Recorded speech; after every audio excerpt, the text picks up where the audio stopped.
હવે તો રેસ્ટોરન્ટ સામે જાપડી ખોલીને આવીને દર્શન કરી 2 મિનિટમાં પધરાવી દે ઠાકોરજી. તો હવે પુષ્ટ માનશો કે અપુષ્ટ માનશો, પછી એની બાજુ પધરાવવાનું પછી શું કરશો? તો અહીંયા આપણે મહાપ્રભુજીના વચન ઉપર વિશ્વાસ રાખીને ચાલવું પડશે. તદભાવે સ્વયં વાપી મૂર્તિ કૃત્વા હરે કથિત પરિચર્યામ સદા કુર્યા તદ્રૂપમ તથિત સ્થિતમ.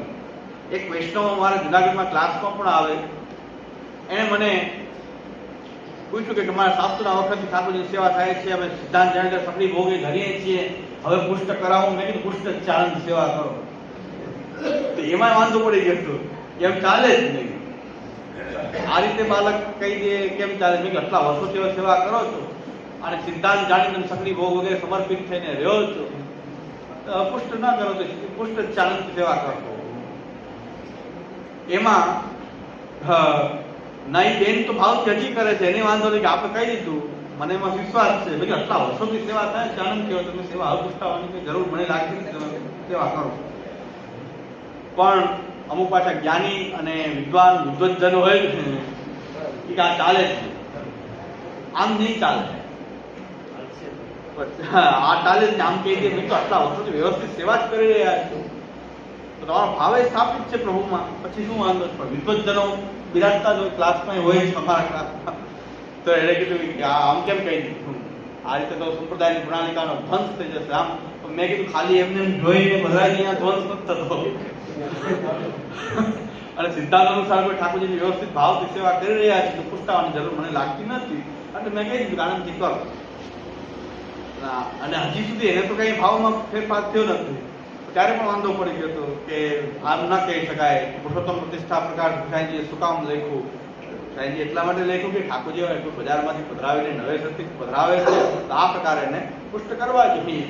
પણ ભાવથી સેવા થઈ રહી છે વર્ષોથી, એની પહેલા સુધી, અને હવે પુષ્ટ નથી, તો હવે પુષ્ટ કરવાની આનંદથી સેવા કરો. મને એવું લાગ્યું હોય મેં કહી દીધું કરો સેવા, પુષ્ટ જ છે.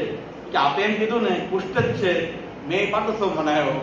એ બેન તો એટલા ભાવિક, જ્યારે કીધું કે આપણે કહીશું કે આ પુષ્ટ છે, એ દિવસે પાટોત્સવ મનાય. મારા નામે પાટોત્સવ ત્યારે પુષ્ટ છે મને ખબર નથી, ક્યારેક સેવા શરૂ થઈ, પુષ્ટ સેવા શરૂ થઈ મને ખબર નથી, વર્ષોથી થાય છે. અમે પેલી કરવા માંડ્યા સેવા, અને વ્યવસ્થિત પહેલેથી સકડી ભોગ વગેરે પેલા નહોતા ધરતા, તમે સિદ્ધાંત જાણીને સકડી ધરવા માંડ્યા.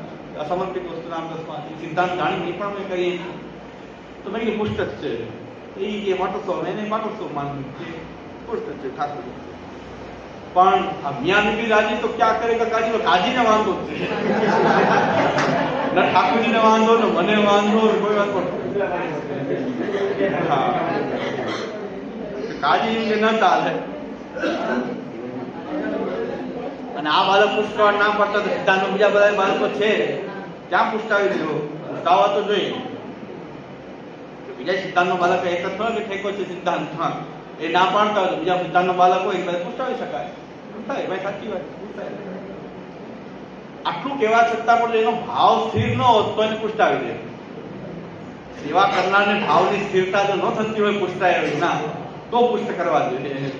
એ વાત બરાબર. પણ એને જો આમાં આટલા માત્રથી એને સંતોષ હોય કે ભાઈ પુષ્ટ છે સેવા કરો, મારું તાત્પર્ય સેવામાં હતું, પુષ્ટ ન કરવામાં મારું કોઈ તાત્પર્ય નહોતું, કે ન કરી દેવા એવું કોઈ તાત્પર્ય નહોતું. પણ પેશન્ટ જોઈને શું ટ્રીટમેન્ટ આપે એ તો ડોક્ટરે નક્કી કરવું જોઈએ ને, એ બહારનો વ્યક્તિ નક્કી કરે.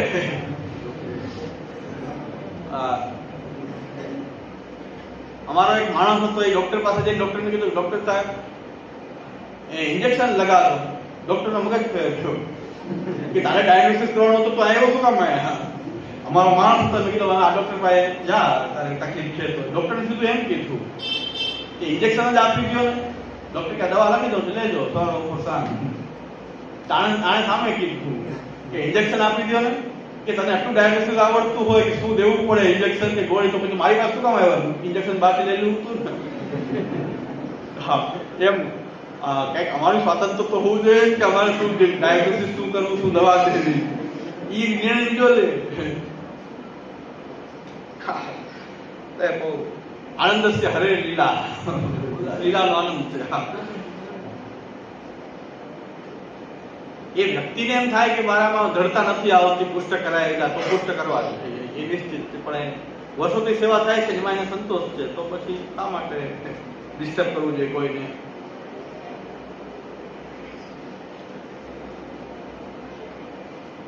તદભાવે સ્વયંવાપી કા મહાપ્રભુજીનું વચન છે. હવે હું તો નથી કહેતો, શ્રી મહાપ્રભુજી આજ્ઞા કહે છે, તદભાવે સ્વયંવાપી મૂર્તિમ કૃત્વા હરેઃ ક્વચિત પરિચર્યામ સદા કુર્યા તદ્રૂપમ તત્ર સ્થિતમ.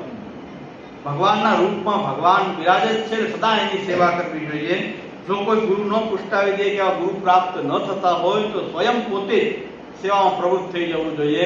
અયોગ્ય ગુરુ પાસે પણ ન પુષ્ટ કરાવવું, અયોગ્ય ગુરુ પાસે પણ ન જવું જોઈએ. પોતે જ કૃષ્ણની સેવા કરવી જોઈએ. કારણ કે આપણે ત્યાં ગુરુ બનાવવાનું તાત્પર્ય એક જ છે, ભગવત સેવામાં પ્રવૃત્તિ. ભગવત સેવામાં પ્રવૃત્તિ માટે આપણે ગુરુ પાસે જઈએ છીએ. એ ભગવત સેવામાં પ્રવૃત્તિ ન કરાવતા હોય તો તદભાવે સ્વયંવાપી મૂર્તિમ કૃત્વા હરેઃ ક્વચિત પરિચર્યા. ગોસ્વામી બાળકોની બલિહારી તો એવી છે, અમારા ભાઈઓ છે. એક વ્યક્તિ, હવે પાછળ ચેલાઓ પણ એવા હોય છે કે મહાપ્રભુજીના વચનને નહીં માને, એમની જ આજ્ઞા માને. આપણા ચેલાની પણ બલિહારી એવી છે કે મહાપ્રભુજીનું વચન બતાવો તો વિશ્વાસ ન આવે, અમારા ગુરુ શું કહે છે એમાં જ વિશ્વાસ આવે છે. તો મેં એવું સાંભળ્યું કે જે સંયુક્ત કુટુંબમાં રહેતા હતા બધા જ મરજા છે, એટલે નાના નાના છોકરાઓને પણ મરજા છે. હવે એ લગ્ન થઈને જુદા થયા કે હવે ઠાકોરજી એટલે મરજાદ રહી તો અસમર્પિત તો લેવાય નહીં. તો એમણે પોતાના ઠાકોરજી તો પધરાવવા જોઈએ. તો ગુરુદેવ પાસે ગયા કે આમને કંઈક ઠાકોરજી આમ પધરાવી દીધો કે હવે આ બધા પહેલેથી અસમર્પિત કોઈ લેતા નથી, બધા જ મરજાદી છે. તો હવે આને પણ ઠાકોરજી અલગ રહેવા ગયા છોકરા, ઠાકોરજી પધરાવો. તો મહારાજ શ્રી કે એમ ન ચાલે, પેલા એ મરજાદ મૂકે, અસમર્પિત થાય, બહાર રસોઈ બનાવે, બહાર ખાય, પછી પાછા મારી પાસે આવે, પછી મરજાદની આજ્ઞા હું આપું, પછી ઠાકોરજી પધરાવું. આ તો અદભુત છે ને. અને કોઈ અસમર્પિત નથી લેતું, એ પેલા લેવાનું શરૂ કરે, પછી પાછા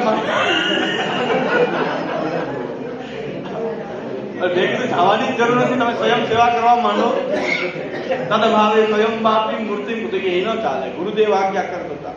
હવે એને મજા જ મીઠી શું કર્યું ભગવાન મને, પેલા મૂકો, બહાર ખાઓ, ફરી પાછા આજ્ઞા લ્યો, પછી ઠાકોર કર્યો. આ તો મને કઈ સમજાણું નહીં કાંઈ. ઈ પરંપરા છે. હા, સાંજ્યાની પરંપરામાં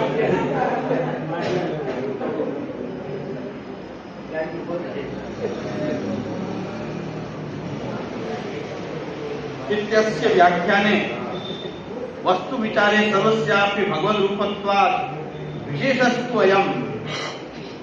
બહુ સુંદર આચાર્યચરણ આજ્ઞા કરે છે કે બધું જ ભગવાન છે તો પછી મૂર્તિમાં વિશેષતા શું? આપણે કે સર્વ બ્રહ્માત્મક છે તો પછી મૂર્તિમાં વિશેષતા શું? બહુ સુંદર શ્રી મહાપ્રભુજીનું વચન છે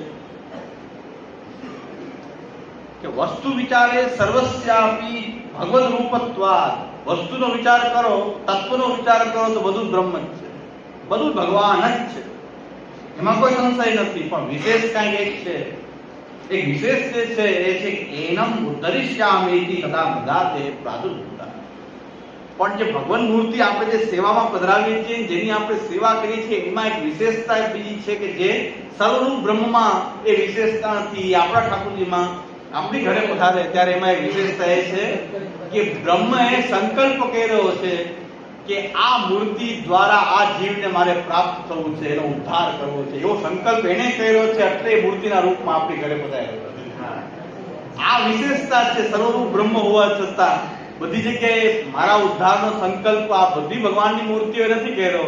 આ મારા ઘરમાં બિરાજતા જે ઠાકોરજી જે છે, જે રૂપ લઈને પધાર્યા હોય, પછી એ ચિત્રજીનું રૂપ લઈને પધાર્યા કે વસ્ત્રજીનું રૂપ લઈને પધાર્યા કે હસ્તાક્ષરજીનું રૂપ લઈને પધાર્યા કે કોઈ ઠાળા સ્વરૂપ કે લાલન કે શ્યામ સ્વરૂપ જે પણ એને સંકલ્પ કર્યો છે કે આ મૂર્તિ દ્વારા આ જીવનો મારે ઉદ્ધાર કરવો છે. એટલે હવે હું આપણા સ્વરૂપ પ્રાપ્ત થયા પછી તો ઉદ્ધારની ચિંતા જ નથી રહેતી. ગયે દુઃખ દંડ આજ બ્રજ મેં આનંદ, હેરી વાવાજી વાવા, ગયે દુઃખ દંડ કિરત કો કન્યા વય નંદ કે ફરદન, ગયે દુઃખ દ્વંદ આજ બ્રજ મેં આનંદ. હવે તો ભગવાને સંકલ્પ કરી લીધો કે આને મારે ઉદ્ધાર કરવો છે. આજ કછું નહીં હોત હૈ. આ દાન લીલા કે ભગવાન આવીને ઠાળા રહી ગયા વચ્ચે, માર્ગ રોકીને ઉભા રહી ગયા કે તમે આ સંસારમાં ભટકો છો, હું વચ્ચે અડચણ કરીને ઉભો છું, હવે તમે છટકી નહીં શકો, હવે તમારે બંધાવવું પડશે મારાથી, કારણ કે હું આ તમારો માર્ગ રોકીને લે લકુટી ઠાડે વહે. એ લકુટી લઈને ઉભા રહી ગયા છે કે હવે તમારે કે લગ્ન પ્રસંગમાં જવું હશે તો સીધા નહીં ભગાય, 3 વાગે ઉઠીને સેવા કરવી પડશે, 3 વાગે ઉઠવું પડશે, 3 વાગે હું આવીને બિરાજી ગયો છું તમારી માથે, હવે સીધું ભગાશે નહીં, ઈચ્છા હોય કે ન હોય કે 3 વાગે ઉઠવું પડે, 6 વાગ્યા સુધી એક ટાઈમની સેવા પહોંચવી પડે, ભોગ પછી જવાશે, એમને નહીં જવાય. આજ કશું નહીં હોત હે માથે, મારી માથે ઠાકોરજી પધાર્યા છે, એનો મતલબ ઠાકોરજી કહે છે કે મેં તમારો સંકલ્પ કર્યો છે કે તમને તણાવવા દેવા નથી. એનો ઉદ્ધરિષ્યામિ ઇતિ બધાદેહ પ્રાદ, આચાર્યચરણની વાણીનું તાત્પર્ય આ છે, એનો ઉદ્ધરિષ્યામિ ઇતિ બધાદેહ પ્રાદુર્ભૂતઃ. ભગવાને સંકલ્પ લીધો કે મારે એનો ઉદ્ધાર કરવો છે, હવે શું બાકી રહ્યું? ઉદ્ધારની ચિંતા હવે કરે તો ભૂખાય, તોય મારા પ્રામણી કરે, એટલે મને કેવું પડે મારા પ્રામણી નથી. એનો ઉદ્ધરિષ્યામિ ઇતિ બધાદેહ પ્રાદુર્ભૂતઃ. ભગવાને સંકલ્પ કર્યો છે કે તમારો રસ્તો રોકીને હું ઉભો છું, તમારો રસ્તો રોકું છું, તમારી અહંતા મમતાને હું રોકી રહ્યો છું કે મારામાં અહંતા મમતા લગાડો. એ અહંતા મમતા જે બહાર લાગેલી છે એને મેં રોકી દીધી છે, કારણ કે આપણું જીવનમાં થાય ડિસ્ટર્બન્સ તો કર્યું ભગવાનને. જેવું સ્મૂથ ચાલતું હતું જીવન, ફટાફટ ગમે ત્યાં જતા હતા, ગમે ત્યાં ખાતા હતા, પીતા હતા, ભગવાને રોકી દીધો માર્ગ. અસમર્પિત વસ્તુ નામ તસ્માદ વર્ધનમાં, હવે ખવાશે નહીં, પીવાશે નહીં. હા, ભલે મન થયું હોય મને થઈ જાય, બહાર ગયા હોય જલેબી ઉતરતી હોય મન થઈ જાય, પણ એના ઉદ્ધરિષ્યામિ કે આપણા પ્રભુને ધૈર્ય લેવાય નહીં, માર્ગ રોકીને ઉભા રહી ગયા. સંસારમાં હવે વહન આપણો માર્ગ એવો રોકાય.